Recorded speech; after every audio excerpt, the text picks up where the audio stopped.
Samsung may have just created a serious problem for its own Galaxy S26 FE, because the closer we get to launch, the more this phone looks less like a cheap fan edition and more like a device that could actually challenge Samsung's own higher-end models. And the weird part? The biggest surprise isn't the camera, the battery, or even the design. It's what Samsung decided to put inside. The Galaxy S26 FE is now far beyond a random internet rumor. Samsung executive Daniel Araujo officially confirmed that the company is preparing the S26 FE, saying Samsung plans to maintain S26 momentum with the new fan edition. Android Authority reports that the phone could be just weeks away, while earlier leaks have pointed toward a late August or September launch window. And the first thing that makes this phone interesting is the design. Real-world images and leaked official pictures show a familiar Samsung look, but with a redesigned camera area that gives the S26 FE a more current Galaxy S26 family identity. Even Reddit users who saw the leaked images are already debating that rear design, especially the reflective-looking finish and the available colors. Honestly, would you pick this design over the S25 FE? That's where I'm curious what you think. But here's where things get more interesting. Up front, the S26 FE is expected to keep the large 6.7-inch dynamic AMOLED 2X display with a 120Hz refresh rate. That combination is already one of the strongest parts of Samsung's FE formula, because you're getting the flagship-style screen experience without stepping all the way up to an Ultra. Recent leaks also point toward a 2340 by 1080 resolution and potentially around 1900 nits of peak brightness. Now move to the cameras, and Samsung seems to be playing a much safer game. Leaks from Android Authority are especially interesting here because they uncovered the internal codename R14 and specific sensor information. The S26 FE is reportedly using the same 50-megapixel Samsung ISOCELL S5K Gen3 main sensor and the same 8-megapixel OmniVision OV08A1 telephoto sensor seen on the S25 FE, alongside 12-megapixel sensors whose exact roles are still being clarified. And that tells us something important. Samsung doesn't appear to be chasing a huge camera hardware revolution with the FE.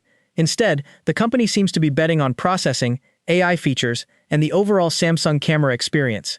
So if you were expecting an FE phone with completely redesigned flagship cameras, this is probably not that phone. But then we reach the part that could decide whether the S26 FE is actually worth buying: performance. Geekbench listings have repeatedly pointed towards Samsung's Exynos 2500, paired with 8 GB of RAM.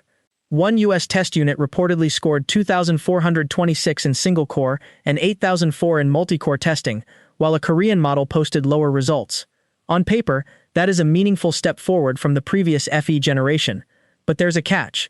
The regular Galaxy S26 family has access to newer silicon, including the Exynos 2600 in some regions.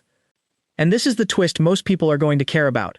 Samsung is giving the S26 FE a processor that should be perfectly capable for everyday use, gaming, AI features, and demanding apps, but it still deliberately keeps the phone below the main S26 lineup. That's exactly what an FE device is supposed to do. The question is whether Samsung has cut too much to create that gap.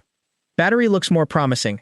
Earlier reports point toward a roughly 4,900 mAh battery with 45 watts wired charging, which would keep Samsung's FE formula competitive even if it doesn't completely transform charging speeds. And software is another major upgrade. Leaked testing has shown Android 17, which means the phone is expected to arrive alongside Samsung's One UI 9 generation rather than launching on an older platform. But now comes the uncomfortable part: price. Reports have suggested the Galaxy S26 FE could start around €799 in some markets, which would make the FE label much harder to justify if the final price lands that high. T3 has already pointed out that this could represent a price increase over the previous generation while delivering relatively modest hardware upgrades. And Reddit reactions are already raising exactly the same concern, with users questioning why they would choose an S26 FE when discounted older flagship models could offer more for similar money. So my prediction is pretty simple. I think the Galaxy S26 FE could be a very good phone, but it probably won't be the value monster the FE name used to suggest.